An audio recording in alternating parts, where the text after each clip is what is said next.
held að þetta verði svolítið svona barátta á milli KR og Breiðablik.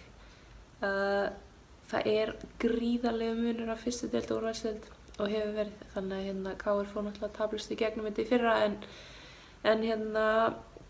það verður svona fróðlegt að sjá hvernig þær standa sig í fyrstu deildinni og svo, veit maður ekki, þetta náttúrulega að fara að snúa svolítið hver setur peninga í þetta og svona happa-glappa hvort þú fær góðan Evrópumann. Ég meina búið að sanna sig að Kani það breytir öllu hvort sem góðan eða slæman Kana og hvað það núna þegar það eru konur Evrópubúar líka.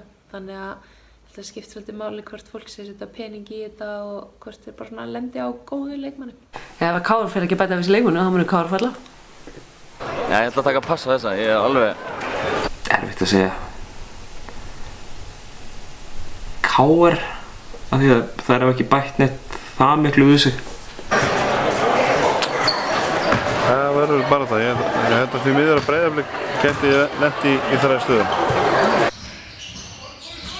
Þetta svo rosalega deild, ég veit það ekki. Ég